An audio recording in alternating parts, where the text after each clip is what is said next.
let's talk about some of the big names in metal. Most people watching this know this stuff already, but if you don't, hopefully you learned something new.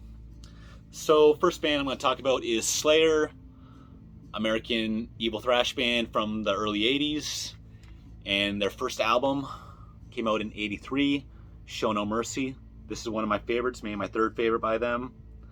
My favorite song is the first one, Evil Has No Boundaries. I should also mention they had a early EP, Haunting the Chapel, with some of their best songs on it, and an early live EP, Live Undead. That's good too. I don't own either one of those two, but we'll check it out. Second full-length album, Hell Awaits. A lot of people say this is one of their best. I don't put this one on as much, but my favorite song here is At Dawn They Sleep.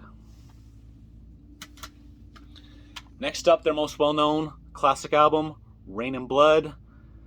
There's a lot of people, I think this is one of the best metal albums of all time, and a small minority of people, myself included, that thinks that it's bookended extremely strong with Angel of Death and Raining Blood, and a bit of a blur in the middle, despite it, I can't deny it's awesome material, but it's one that I don't put on that much. I like some of the later releases, believe it or not, better. So speaking of which, the fourth album, South of Heaven, second favorite. My favorite songs on here are the title track and Live Undead, number 3. The fifth album is my personal favorite, Seasons in the Abyss. This was the last album featuring Dave Lombardo. My favorite songs on here are Dead Skin Mask, Spirit in Black, and the title track, Seasons in the Abyss. A bit overplayed, but let's face it, this is one of the best metal songs of all time.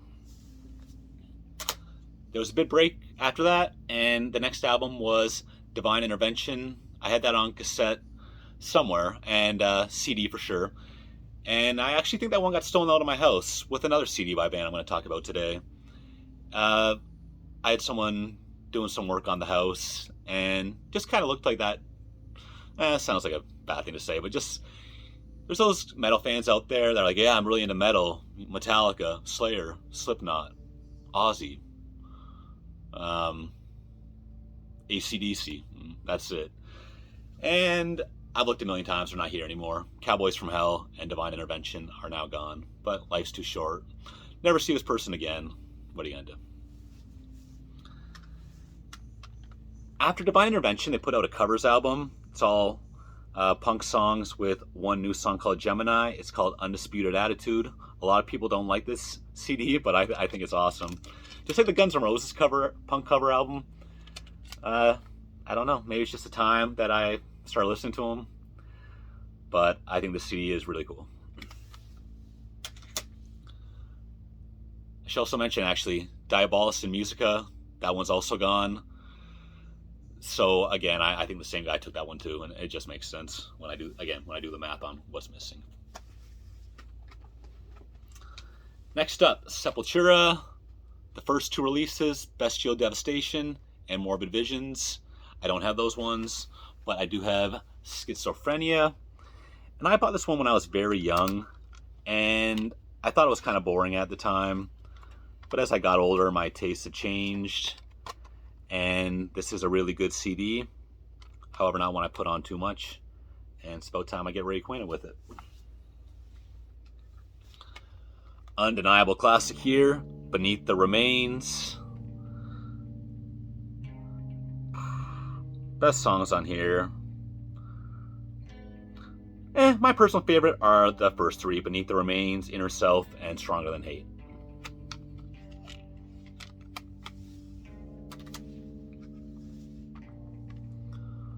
Arise. Dead Embryonic Cells. Altered State. 10 out of 10 album. One of their classics. Even though this is a bit more of a commercial style, Chaos AD is probably my most sentimental favorite from this band. When I got this one on cassette way back in the day, it could have been the first release I ever bought bordering on extreme metal. They weren't a death metal band or even an extreme thrash. Well, you could say they're an extreme thrash band at this time. But it'll always be a special album for me. Refuse Resist, very popular song, but I love it. And no, what, the whole album just has a lot of memories for me. But I am, to be honest, having trouble thinking of standout tracks right now. And I got that when I was probably 12 years old. Their final album with the frontman Max, Roots. Even at the time, I was kind of 50-50 on this album. These days, it doesn't have much for me. But I still have it. After Max left the band, I got nothing against it, but it's never anything that I delved into. Final band for today is Pantera, one of the big dogs. Had a couple albums before Cowboys from Hell. Not too familiar with them. Cowboys from Hell is again an album that I think got stolen from me not too long ago. And I like that one.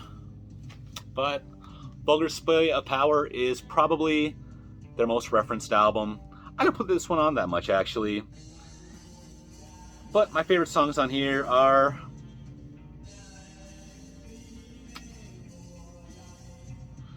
Regular People and A New Level.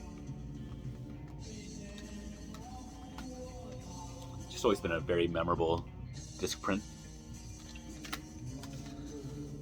The next one, Far Beyond Driven. This is their best album to me.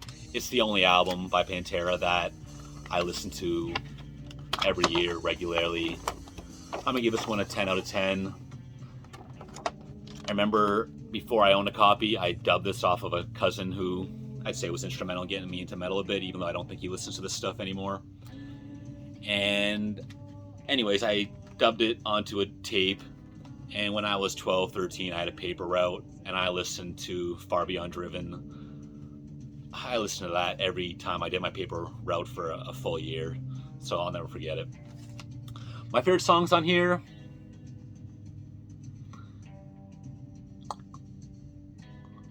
let's go with Use My Third Arm, the cover of Planet Caravan, and I'm Broken.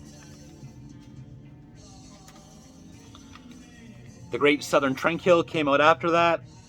Inconsistent album, but for the time I thought it was pretty cool, and I like what Pantera stood for back in the 90s. Definitely kept it metal through it all.